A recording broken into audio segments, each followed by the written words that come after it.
Hello students, मैं सौरभ आपका अपने इस YouTube चैनल पर स्वागत करता हूं। आज हम पढ़ने जा रहे हैं क्यूब्स एंड क्यूब रूट।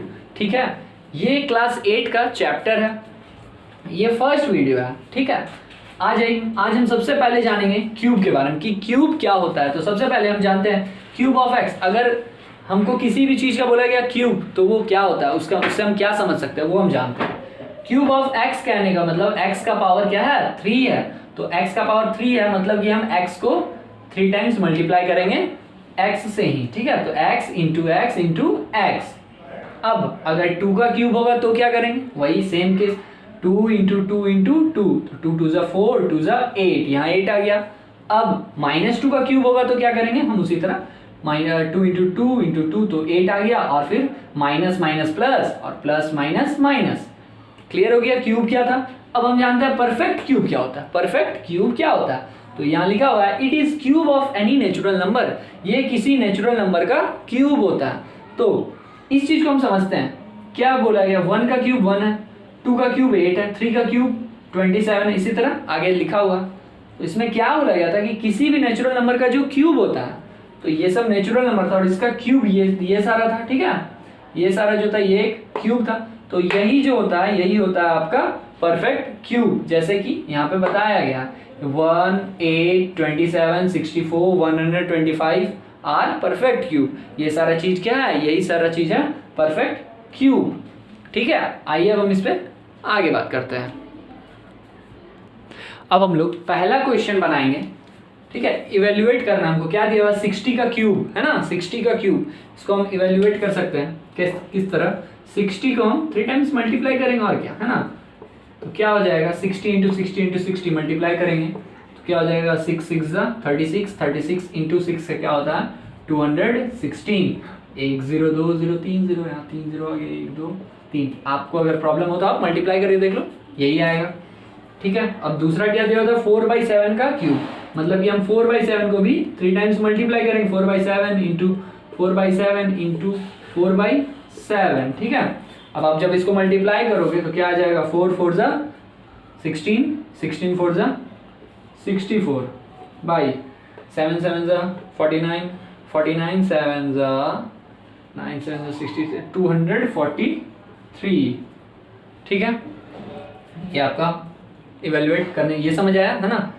अब आइए अगले क्वेश्चन की ओर बढ़ते हैं। अब आइए दूसरा टाइप क्वेश्चन। इसमें क्या दिया, विच इज परफेक्ट क्यूब। जो भी आपको गिवन नंबर होगा क्या वो परफेक्ट क्यूब है ना। हम लोग क्यूब नंबर के बारे में पढ़े, क्यूब क्या होता है, 1 का क्यूब 2 का क्यूब, इस तरह से हम किसी भी नंबर का क्यूब निकाल सकते हैं। ठीक है, और हम 10 तक या 20 तक हाँ पता हम लिख कर याद करके रख सकते हैं कि ये इसका क्यूब है, ये उसका क्यूब है। ठीक है, पर अगर एक बड़ा नंबर दे दिया जाए तो हमें पास पता कैसे चले कि वो क्यूब है या नहीं है ना, कि वो परफेक्ट क्यूब है या नहीं। उसके लिए हम यहाँ समझते हैं बात को। तो अगर आपका 216 दिया हुआ है तो आप पहले इसको फैक्टराइज करो। ठीक है, 216 को जब फैक्टराइज करोगे 2 टाइम्स में आप कर सकते हो, क्या हो जाएगा 108 आ जाएगा। फिर आप इसको 2 टाइम्स में कर सकते हो तो 54 आ जाएगा। 2 टाइम्स में इसको करोगे तो 27, और 3 टाइम्स में 3 टाइम्स में 9 आएगा, और 3 टाइम्स में फिर यहाँ 3 आ जाएगा। क्लियर है। तो अब हम 216 को हम इसको क्यूब रूट दे सकते हैं है ना। स्क्वायर रूट में आपको याद होगा, अगर आपको स्क्वायर रूट लिखना होता था 16 का तो आप उसको इस तरह से लिखते थे। यहाँ पे हम बताए थे यहाँ 2 लिख सकते हैं, नहीं भी लिख सकते, चलेगा। ठीक है, पर अब जब क्यूब रूट का बात होता है तो वहां पे आपको यहाँ पर 3 लिखना ही पड़ता है सर। ठीक है, 3 लिखना ही पड़ेगा आपको। ठीक है, तो हम क्यूब रूट में इसको दिखा दिए। अब हम इसको लिख सकते हैं equals to 2 into 2 into 2 into 3 into 3 into 3। ठीक है, ये हम यहाँ तक लेकर आ गए। ये जो फैक्टराइज किया होता वो हम सारा यहाँ लिख दिए। अब हमको क्यूब रूट में हम ये जाने थे, क्यूब रूट हमको क्या बताता है, अगर क्यूब रूट से हमको निकालना है 4 तो इसका मतलब क्या कि अंदर में 2 पेयर बनना चाहिए है ना, 2 का पेयर बनना चाहिए। जबकि क्यूब रूट में क्या होता है ना कि जो पेयर बनना चाहिए उसके पास 3 एलिमेंट होना चाहिए सेम, मतलब ये 2 2 2 3 2 है तो ये स्क्वायर नंबर है ये। तो हाँ अभी देखें कि हाँ पेयर जो है वो बनना है, तो हम कह सकते हैं कि इसमें से हम 2 की जगह 1 लेंगे, तो 1 2 और यहाँ 1 3, तो क्या आ जाएगा नंबर आपका 6 आ जाएगा। मतलब कि हम कह सकते हैं कि हाँ 216 जो है वो एक परफेक्ट क्यूब है, और वो किसका क्यूब है, वो क्यूब है 6 का, है ना। जब हम 6 का क्यूब करेंगे तो वो आएगा 216, ये हमें क्लियर हुआ, ठीक है। अब इस चीज़ को हम थोड़ा अच्छे से समझ लेते हैं। यहाँ रूट में क्यूब रूट में वो था, तो क्यूब रूट में ये भी आएगा, क्योंकि 216 का ही तो ये वैल्यू है। जब हम इसको मल्टीप्लाई करेंगे तो 216 ही तो आएगा, है ना। अब हमको यहाँ 3 लिखना जरूरी है, और जब ये क्यूब रूट से निकलेगा तो यहाँ पे 3 2 की जगह 1 2, और यहाँ 3 3 की जगह 1 3, जब मल्टीप्लाई करेंगे 6। ये क्लियर हुआ, ठीक है। अब आइए हम नेक्स्ट क्वेश्चन की ओर बढ़ते हैं। यहाँ पर दिया हुआ आपका 25 और 60, इसको हम इस जगह पे कर सकते हैं 2560। इसको हम पहले फैक्टराइज करेंगे, हमको पता है। आप पहले 2 से करो, तो जब आप 2 से करोगे तो क्या आ जाएगा 1 2 8 0, ठीक है।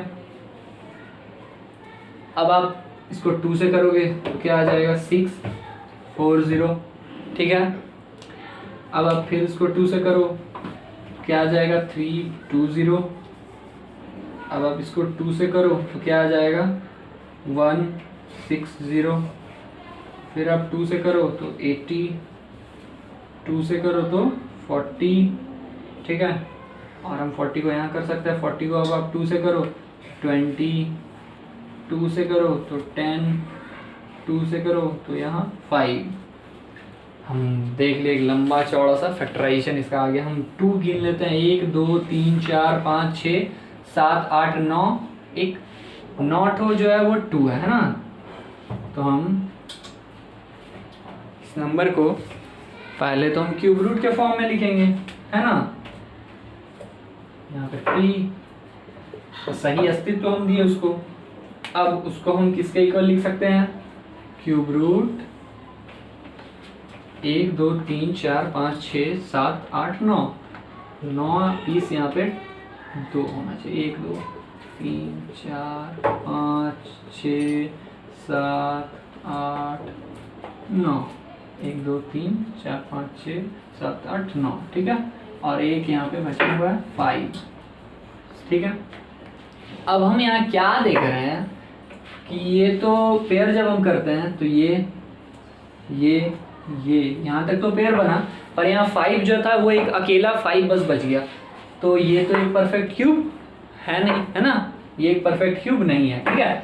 जब हमको ये पता चल गया कि एक परफेक्ट क्यूब नहीं है, तो ऐसे केस में मेरे पास 2 सिचुएशन अराइज हुआ, ठीक है।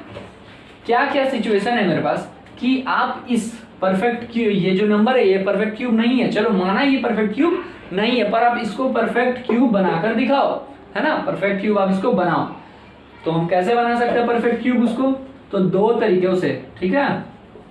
2 तरीकों से हम स्क्वायर चैप्टर में पढ़े, स्क्वायर रूट में, कि उसमें हम जो स्क्वायर नंबर नहीं होता था, जो परफेक्ट स्क्वायर नंबर नहीं होता था, उसको भी हम किस तरह से परफेक्ट स्क्वायर बनाते थे, ठीक है। तो 2 तरीका हम यहाँ भी पढ़ेंगे। हम या तो उस नंबर में क्या कर सकते हैं, मल्टीप्लाई कर सकते हैं, किसी नंबर को मल्टीप्लिकेशन की हेल्प से बना सकते हैं, ठीक है। या फिर हम उस नंबर में डिवाइड कर सकते हैं, डिवीजन की हेल्प से हम बना सकते हैं, ठीक है। अगर आपको बोला कि आप मल्टीप्लिकेशन कर दो इस नंबर में, छोटे से छोटे नंबर को आप मल्टीप्लाई करो, जितना कम से कम में हो सके आप उसको मल्टीप्लाई करो, और क्या बना दो, उसको एक परफेक्ट क्यूब बना दो, है ना। उसको आप क्या बना दो, एक परफेक्ट क्यूब। तो आप कैसे करोगे, यहाँ जो दिया हुआ था 2560 इज इक्वल्स टू क्या था, ये पेयर था सारा, 1 2 3 1 2 3 1 2 3, ये 5 जो था एक अकेला था, ठीक है। तो हमको पता है कि अगर उसको परफेक्ट क्यूब करना है तो वहां पे 5 भी कितना, 5 जो हो कितना होना चाहिए, 3 पीस 5 होना चाहिए सर, एक तो है, 2 अगर और हमको कहीं से मिल गया तो वो जो होगा नंबर वो परफेक्ट क्यूब बन सकता है। तो 2 तो हम 5 अपने मन से मल्टीप्लाई कर सकते हैं, हाँ कर सकते हैं। हम 25 से इधर भी मल्टीप्लाई कर सकते हैं, इधर भी मल्टीप्लाई कर सकते हैं, ठीक है। हम यहाँ लिख सकते हैं क्या, मल्टीप्लाइड,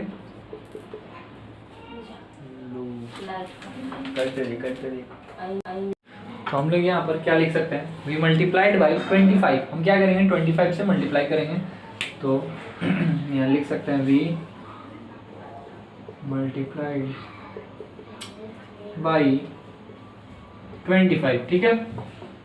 तो 25 से मल्टीप्लाई करने का मतलब क्या है कि 5 × 5, मतलब यहाँ पर 2 5 जब आ जाएगा तो क्या होगा, 25 से हम इधर भी मल्टीप्लाई करेंगे और उधर भी, तो यहाँ क्या होगा 2560 × 25, और इधर मेरा क्या आ जाएगा 2 × 2 × 2 × 2 × 2 × 2 ×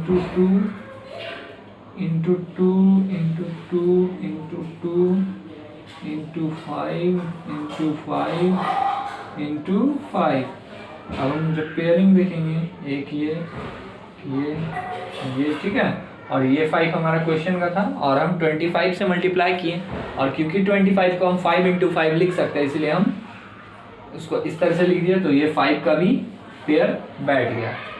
तो अब हम कह सकते हैं कि ये एक परफेक्ट क्यूब, जो कि एक परफेक्ट क्यूब ये नहीं था, पर अब ये क्या बन गया, एक परफेक्ट क्यूब ये अब बन गया, ठीक है।